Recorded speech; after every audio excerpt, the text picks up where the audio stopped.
Actual में चालू होगा 1 बजे से स्टार्ट होगा। अभी तो इसी टेम्पर है, हलचल है।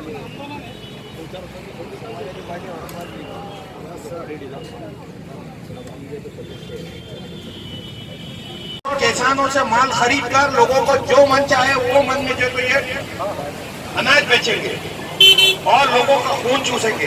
ये खून चूसने वाली हुकूमत, ये बदमाश हुकूमत, ये लोग निहायती बहुत नीचे आ चुके और इनको इस हुकूमत को हटाना बहुत जरूरी है। आज जो जमात इस्लामी हिंद ने पूरे महाराष्ट्र में जो मुहिम चली, इसका साथ देते हुए मैं समाजवादी पार्टी की ओर से इनका समर्थन कर रहा हूं और इनके साथ में शाना व नाशाना खड़े रहकर इस बिल की मुखालिफत कर रहा हूं। और हम इनकी हर वो कोशिश को सलाम करते हैं जो इस तरह से की जा रही है, जो लोगों के लिए है, आम पब्लिक के लिए और किसान के लिए। शुक्रिया। मैं जमात इस्लामी हिंद महाराष्ट्र की तरफ से पूरे राज्य में एक साथ पूरे ज़िलों में जिलाधिकारी कार्यालय में जाकर के जिलाधिकारी के मार्फत शेतकरियों के विरोध में ये जो बिल पास हुआ है उसके विरोध में प्रदर्शन, धरना प्रदर्शन पूरे महाराष्ट्र में एक साथ किया जा रहा है।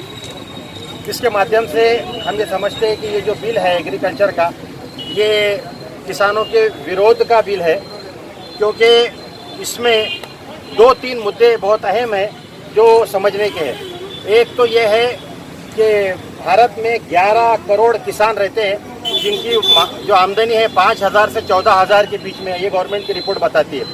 और अब उनका जो सपोर्ट जो बेस है वो जो मंडी थी, इसके ज़रिए से कृषि उत्पन्न बाजार समिति, जहाँ पर एक मिनिमम प्राइस सरकार लेती थी तो एक एश्योरेंस होता था कि हमको कम से कम इतना प्राइस तो ज़रूर मिलेगा।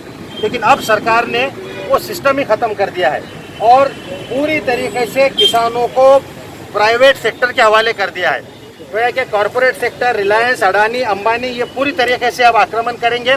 और जिस तरह से 1960 के पहले हमारे देश में हरित क्रांति होने के पहले जो महाजनी व्यवस्था थी, जो ब्याज बट्टे से कारोबार होता था, जो बियाने दिए जाते थे और उसका जो कुछ प्रॉब्लम था, वैसे ही व्यवस्था फिर से यहाँ पर आ रही है। इसके विरोध में हम यहाँ पर आज खड़े हुए हैं और हमारी मुख्य जो 4 डिमांड है उसमें से जो अहम डिमांड एक ये है कि MSP जो मिनिमम सपोर्ट प्राइस, जो समर्थन मूल्य है कम से कम, ये इसको फिक्स किया जाए और सरकार इस बात को एश्योर करे बाय लॉ, इस बिल के अंदर, कायदे के अंदर इस बात का प्रावधान किया जाए कि वो सपोर्ट प्राइस जो है उसको डिक्लेयर किया जाए, उसको इंक्लूड किया जाए। अगर ये इंक्लूड नहीं होती है तो इसका मतलब ये है कि किसान बिल्कुल रास्ते पर आने वाला है कुछ दिनों के अंदर अंदर।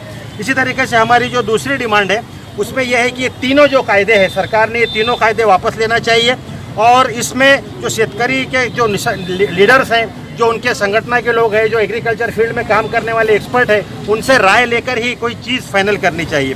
तीसरी बात यह है कि किसानों के लिए सब्सिडी देना चाहिए। जहाँ जहाँ भी इस तरह के रूल्स लगाए गए हैं वहाँ पर किसानों की सब्सिडी की बहुत इंपॉर्टेंस है। हमारा ये देश जिसकी GDP आज -24 जा रही है, इस GDP में 0.5% का भी प्रावधान नहीं है, जबकि देश का 50% जो लोग हैं वो किसान है और उसी के ऊपर जीते हैं, कृषि उत्पन्न के ऊपर।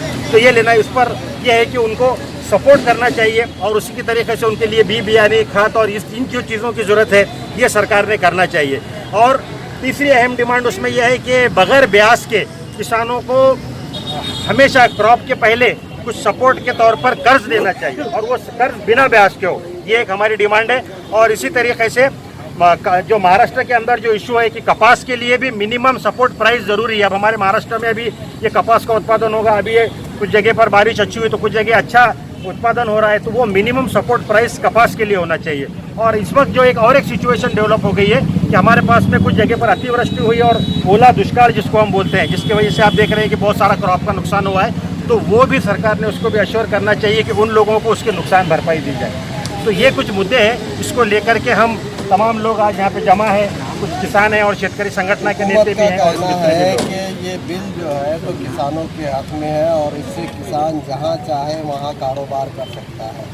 ये बिल किसानों के हक में है। देखिए, ये बिल किसानों के हक में ये दलील दी जा रही है।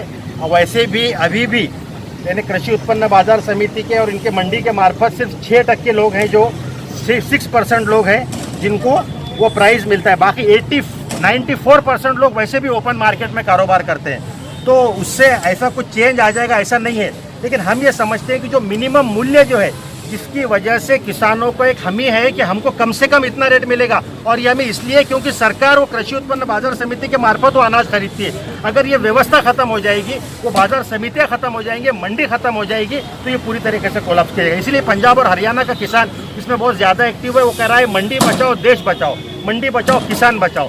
तो इसके अंदर मंडी के अंदर अपनी कुछ गलतियां हैं, उसमें एजेंट, दलाल, बिचौलिए, आड़ती, वो एक प्रॉब्लम है। लेकिन आप उसके नाम पर पूरी तरीके से मंडी बचाने के लिए मंडी ही क्रश कर देंगे तो किसान के ऊपर की छोटी मोटी छत है ये भी टूट जाएगी और किसान रोड पे आ जाएगा। महाराष्ट्र का किसान खामोश नजर आ रहा है और दीगर तंजीमें इस पर एहतजाज कर रही है, इसकी क्या वजह है? महाराष्ट्र के अंदर जो बड़े किसान नेता है वो दो तरीके से बिहेव कर रहे हैं। कुछ लोग अपने पॉलिटिकल कंपल्शन है, कुछ लोगों के राजनीतिक कुछ वो है, उसकी वजह से प्रॉब्लम है। बहुत सारे लोग जिनसे अभी बात हुई है उनका कहना ये है कि हम बिल को पूरी तरह समर्थन नहीं करते, बिल के कई ऐसे चीज़ें हैं जिसको हम विरोध करते हैं। तो हमारा भी मानना ये है कि बिल के अंदर अगर कुछ अच्छे प्रावधान है तो उससे कुछ बहस नहीं है, लेकिन उसके वजह से किसानों का नुकसान जो हो रहा है ऐसी चीज़ों को आना चाहिए। तो शेतकरी संगठन और बहुत सारे संगठन के नेता हैं जिन्होंने ये बात कही है कि बिल के अंदर कुछ हमको दुरुस्ती चाहते हैं, और ये बात हम सरकार से कर रहे हैं। मेरा नाम इंजीनियर वाजिद कादरी, मैं शहर अध्यक्ष हूँ जमात इस्लामी शहर औरंगाबाद। उनकी गिनती कम नहीं है, बढ़ती जा रही है। अब ये जो बिल आए हैं वो इस बिल को इस तरह से पेश कर रहे हैं, उसमें कई सारे मेरे भाइयों ने यहाँ पर वो तफसील, खासदार साहब भी आए हैं, मैं उनका यहाँ पर स्वागत करता हूँ।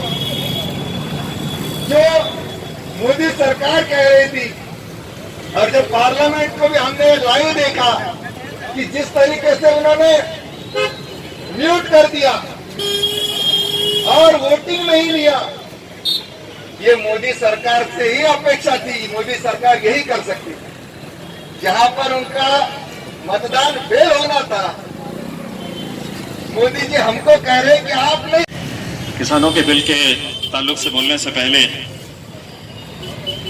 मैं भी इस्तकबाल करता हूं कि जो सुप्रीम कोर्ट का जजमेंट आया है, क्योंकि हमारा जितना यकीन था, जितनी उम्मीदें थी, उसके मुताबिक ही ये जजमेंट आया है।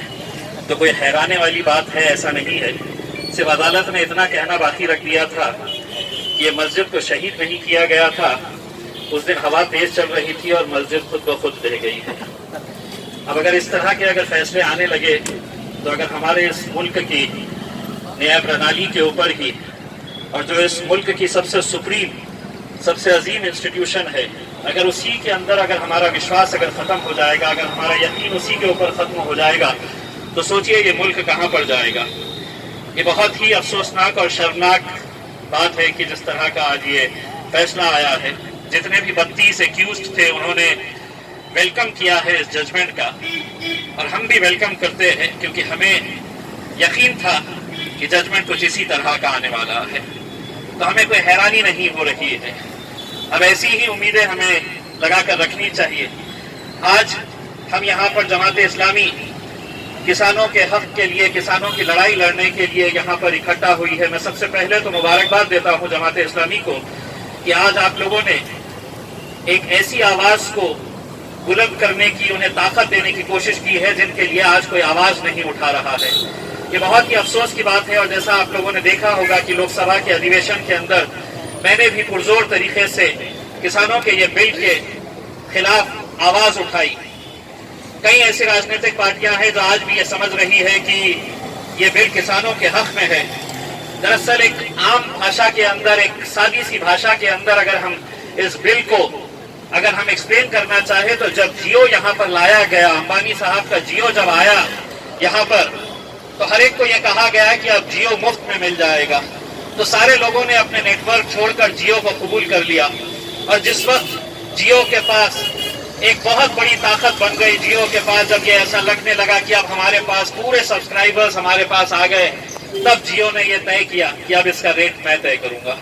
ये बिल भी कुछ इसी तरह का है कि इसमें ना तो किसानों का फायदा होने वाला है, अगर फायदा किसी का होगा तो यकीन मानिए वो कॉर्पोरेट हाउसेस का, जिनके लिए मोदी सरकार और ये सरकार जितनी भी है ये हर चीज जो फायदे में हो सकती है, जो लोगों की भलाई के लिए हो सकती है, वो बेच दे रहे हैं। चाहे वो हवाई जहाज हो, ट्रेन हो, LIC हो, बैंक्स हो, जो भी चीजें जो लोगों से ताल्लुक रखती है वो सब बेच दी जा रही है। मुझे बताइएगा कि ऐसा कौन सा बिजनेसमैन है जो एक नुकसान में जाने वाली चीज को खरीदेगा। लेकिन क्या वजह है कि ये नुकसान में जाने वाली चीजों को सरकार बेच रही है और खरीदने वाले महज वही 2, 4, 5 लोग हैं। बार बार वही लोग आते हैं और वही खरीदते हैं। दुनिया में कोई ऐसा कारोबारी नहीं होगा जो ये जानता है कि मुझे इसमें से 2 पैसे नहीं मिलने वाले हैं। ये समाज सेवा करने के लिए तो ये खरीद नहीं रहे हैं, चाहे वो हवाई जहाज हो, ट्रेन हो, LIC हो, बैंक्स हो। बैंक्स के अंदर आप बैंक ऑफ महाराष्ट्र को अगर देखेंगे तो प्रॉफिट मेकिंग बैंक है, लेकिन उस प्रॉफिट मेकिंग बैंक को भी आपने बोली के ऊपर लगा दिया है, उसे भी प्राइवेटाइज करके एक प्राइवेट किसी के हाथ में सौंपने की कोशिश की जा रही है। ये किसानों के बिल के ताल्लुक से मैंने कल के दिन ही कन्नड़, गंगापुर, वैजापुर के अंदर किसानों के बीच में गया और मुझे खुशी इस बात की है कि वो किसानों को ऐसा लग रहा है कि हमारे लिए हमारी आवाज कोई ना कोई तो उठाने वाला है। हर कोई मर गया है, हर एक का जमीर मर गया है, ऐसा नहीं है। तो आज इन्हें ताकत देने की जरूरत है, क्योंकि अगर किसान मर गया तो यकीन मानिए न हम जिंदा रहेंगे और न ये देश जिंदा रहेगा। किसानों को जिंदा रखना है क्योंकि हमें भी जिंदा रहना है, इस मुल्क को जिंदा रहना है। लेकिन हर एक को, हर चीज को अगर आप सौदेबाजी करने लगेंगे और इस तरह से अगर प्रोजेक्ट करेंगे कि नहीं ये बिल आने के बाद से किसानों की जिंदगी बेहतर होगी, किसानों को बहुत फायदा होने वाला है, तो आजादी के 70 सालों के अंदर न जाने ऐसे कितने बिल लाए गए हैं। लेकिन ये बहुत अफसोस और शर्म के साथ कहना पड़ रहा है कि सबसे ज्यादा आत्महत्याएं अगर कोई कर रहा है तो इस मुल्क का किसान कर रहा है। और अगर ये मुल्क का किसान अगर आत्महत्या कर रहा है, अपनी जान दे रहा है, तो कहीं ना कहीं सरकार को ये सोचना चाहिए, समझना चाहिए कि कुछ ना कुछ हमारी नीतियां गलत हो रही है, जिसकी वजह से किसान अपनी जान दे रहा है। मैं एक बार फिर से जमाते इस्लामी हिंद महाराष्ट्र को पूरी मुबारकबाद देता हूं मेरी तरफ से कि आप लोगों ने एक बहुत अहम मुद्दे को अपने हाथ में लिया और किसानों को एक संदेश दिया है कि तुम्हारी इस लड़ाई के अंदर हम भी तुम्हारे साथ हैं। बहुत बहुत शुक्रिया।